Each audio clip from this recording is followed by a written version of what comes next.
When you're travelling through Outback Australia, days like this start to blur together.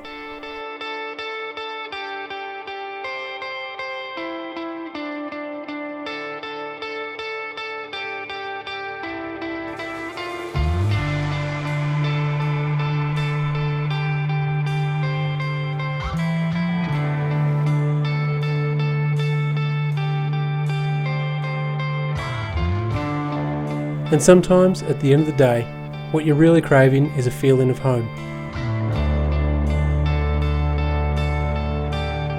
Out here, camp isn't just where you stop, it becomes your home.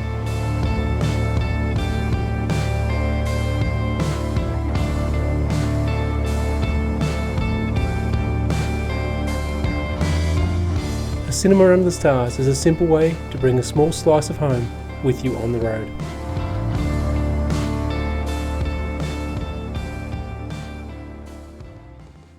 Okay, so iWIMIUS sent us this P65 to test in the field. So it's a HD projector, and what I thought I'd do is just before, even though we've been using it for a little bit, I've kept it in the box, just thought I'd show you exactly what you get in it.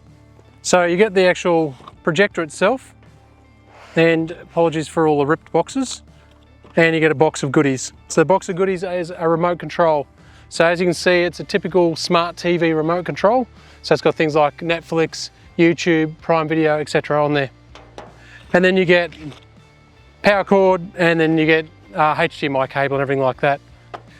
Then you get usual instructions and some warranty stuff as well. So the projector itself is super light. I'll put the exact weight down underneath here because I can't remember it off the top of my head. So the projector itself is, that's it. It's got built-in speakers, so the Dolby speakers. Exceptional sound for a little unit, it's quite surprising. Comes with a dust cover for the front lens, and then on the back you've got your infrared port, you've got USB, earphones, HDMI, and then obviously your power button as well. And it will actually, the remote will work from the front and the rear. Now also underneath it's got a quarter 20, so basically a camera mount. So you can either screw straight into that, or I've put an actual mount on it for this exact reason. So I can actually use a tripod. Here, there you go, so that's now on there, nice and simple. So all we do is plug it in. Here's the power cord I prepared earlier. And then what I'm going to do is I'm just going to put it roughly here. We'll end up setting up our little viewing area around it. So let's get it roughly in the middle. About there. Now you can press the button on the back, or you can use the remote.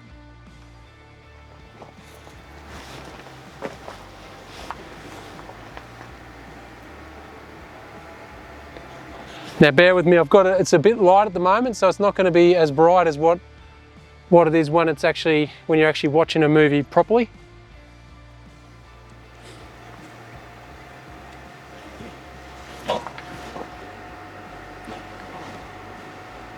So there you go. So what it's doing now is it's just keyframing and focusing. Now it can get a bit confused because of the way this is curved down, it's not perfectly straight. I've got the auto keyframing off purely and simply because my screen is not perfectly flat. If your screen is perfectly flat, you put that on and the obstacle avoidance, and it will actually, if you've got, for example, a nice wall, but you've got a cabinet or something there, hey Ives, a cabinet or something there, basically it will actually adjust the screen so that it doesn't go across the cabinet. It's very, very clever. Okay, so then we've got the different remotes. So first of all, settings. You've got internet. So you've got internet connection. In this case, it's hooked up straight to Sarge. So Bluetooth, you can hook up Bluetooth so you actually connect to your phone. So I can actually stream or basically mirror straight from my iPhone. You can do the same with your Android as well. Remember to press angle this towards the control. This is where you turn all your settings on. So this is where you can set up automatic frame, automatic obstacle avoidance. You can actually do manual corrections of the side of the screen. So you can actually, if it's, you can actually make it move to suit the angle of the wall. You can also do focus. You can have autofocus. You can do manual focusing, which is just controlled on here. You've got a plus and a minus for the focus. They actually do recommend when you're watching a longer movie particularly if you've got a chance of the screen moving a little bit, they actually do recommend you potentially turning the autofocus off and do a manual focus. Picture, this is picture mode, basically sound. It does have Dolby surround option, so you can put surround on, which it just does an artificial surround emulation effectively. And then you can also have things like dialogue enhancement mode, so if it's a very dialogue heavy, like a podcast or a documentary or things like that, you can turn that on, it'll actually enhance the dialogue. And then you've got the usual things, systems like updates, all that sort of stuff.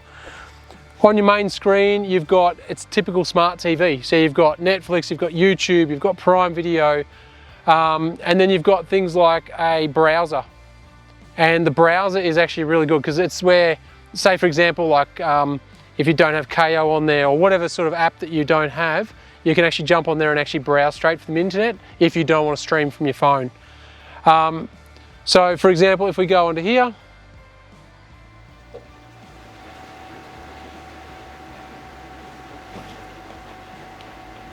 oh, Derek and Sue. It's always Derek and Sue, isn't it? Welcome back as we pick up our iWIMIUS series. That's the audio that comes out of it. It's actually quite decent. I mean, you can hook up a Bluetooth speaker as well. So if you've got a Bluetooth speaker, which a lot of people have Bluetooth speakers when they're traveling, you can hook it straight up to that as well. We are forced to leave the first time. So that's the volume there. It's okay because it leads us So give you an idea, right down off-grid riverside camp that gives us enough to right up. to do something we have never. To be honest, it's actually more than loud enough if you're sitting here like we do, to sit in here side by side. It's more than enough. So far we've found it really good. It's look, it's small. It's certainly a lot lighter than carrying a TV. So for people in small setups like us or rooftop setups like this, it's definitely a really, really good option. So far it's handled corrugations very well. It's been on the Holland Track, it's been on the wood line, so it's been all of those sort of stuff and had zero issues, touch wood. So if you do like this, it's available on the link in the description, and we've also got a discount code as well, which is Filthy65. So if you've got any questions, pop in the description below and we'll catch you in the next one.